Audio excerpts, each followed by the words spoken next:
Hello and welcome to what part is this? This is part 35. So let's see this supplemental tutorial. When we left off we were talking about the doorknob. Starting with this debate, the number of weak points will increase, even though there are multiple weak points. There's still only one liar contradiction, which is to say there are fake weak points. If you fire your ammunition at a fake weak point, not only will you be unable to refute it, your influence gauge will take damage, as will your credibility. If you deplete your influence gauge, the debate will end in failure, so please be cautious. Use logic to determine which point contains the liar contradiction. I wish you the best of luck. Over and out. Alright, let's see this. Non-stop debate. Misaligned shower door. So, incident in Nagi's bedroom. Maizono was first attacked in the room. If anyone clicked that, they're retarded. Then fled into the shower. Chasing after her, the culprit entered the shower. And the culprit broke the doorknob because the door was locked. Fire, fire, fire! Damn it, I was clicking the wrong button.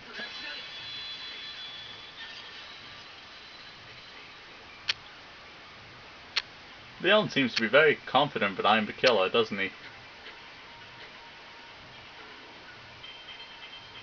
And he seems to be saying a lot of wrong things. Leon, you idiot. The reason my shower door wouldn't open isn't because it was locked. That's because only the girls' rooms have locks on the shower doors, right? Oh, you mentioned it, that is the case. Then why wouldn't Nagi's shower door open? Because of the door's alignment. Huh? Your door's alignment? I thought my shower isn't aligned properly. Monokuma can attest to that. Yes, he speaks the truth. But for the super duper high school luckster Naegi to get the only room with a misaligned door. That's no good luck at all. The shower door wouldn't open because it was misaligned, but the culprit mistook it for being locked. For that reason, the culprit broke the whole doorknob. Though, why would the culprit mistakenly think the door was locked? Every one of us should have known the boys' rooms don't have locks on their shower. The culprit made that mistake because they were unaware of an important fact about the scene. The killer assumed the shower door was locked because they didn't know that the room wasn't supposed to have a lock, which means they couldn't have known that they were in my room.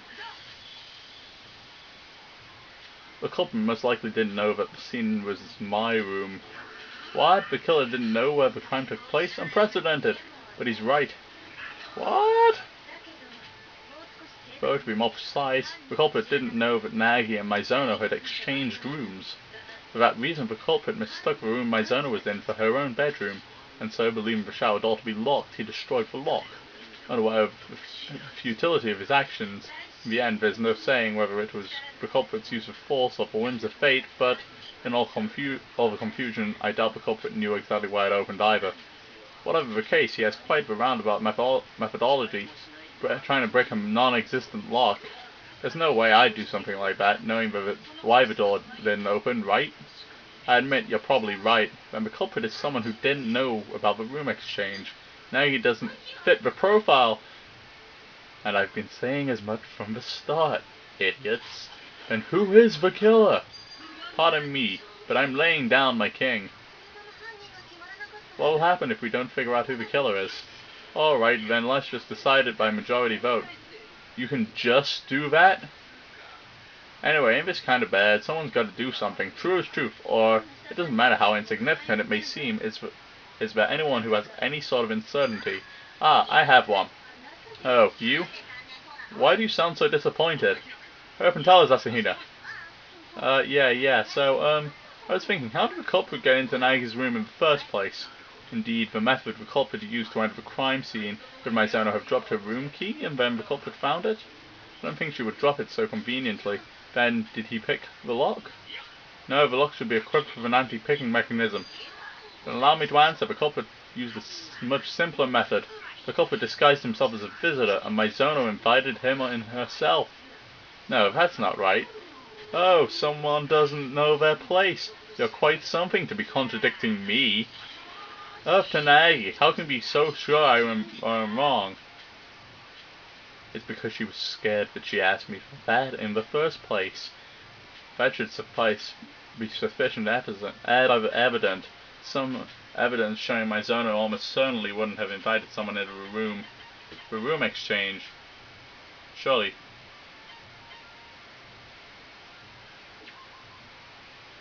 On the night of a murder, Maggie's key was found on the floor of his bedroom after the father was proposed to exchange with Maggie because she was afraid. There we go. That's what we wanted. Izana was afraid, remember? That's why she asked to exchange rooms with me.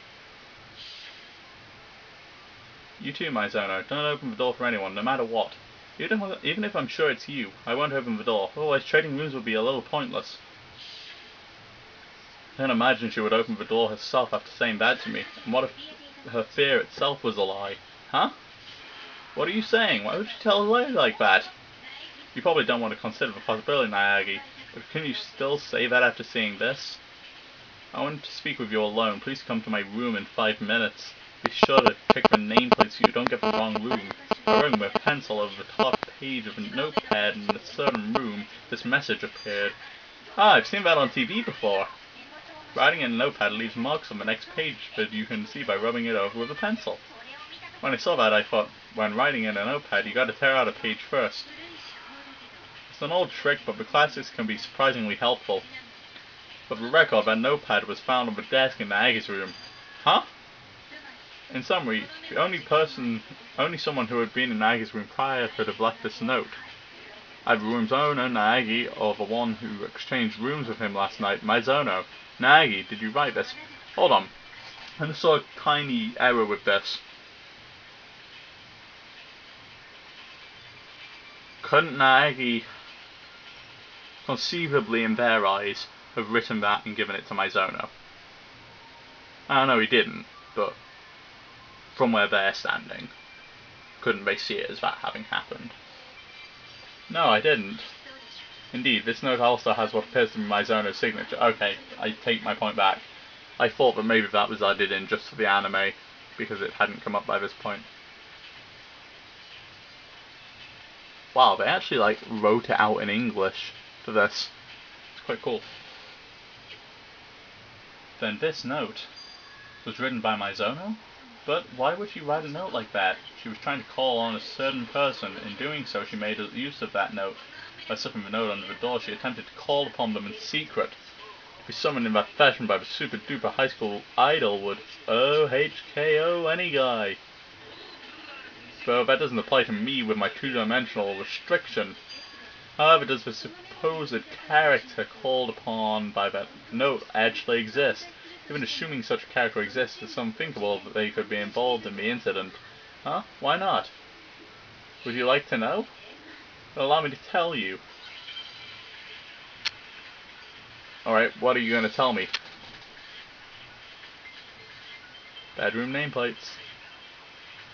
Oh, she's going to tell them that they'd have gone to... Yeah. Yeah, we did.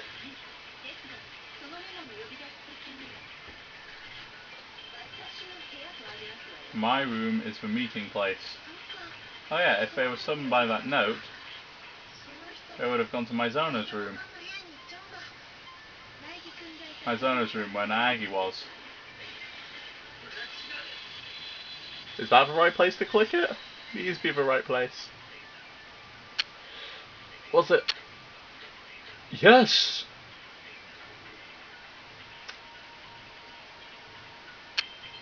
I am so smart. I am so smart. I can't remember the Simpsons quote. I was going to sing that, but then I was like, oh, I can't remember it. Anyway, so, to find out what happens after my room, Mizono's room, had our nameplate swapped, join me for the next episode, folks. It's on the top right. If you missed the previous one, then why are you watching this one, fool? It's on the top left. Until next time, see ya.